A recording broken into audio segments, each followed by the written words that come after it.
My name's Megan Mathews, and I'm from the US. I've been living in South Asia for the last 2 years in Nepal and now in Bangalore.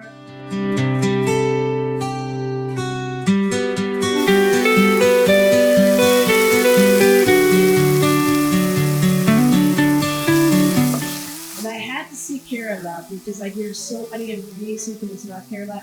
I'm excited to see the food today.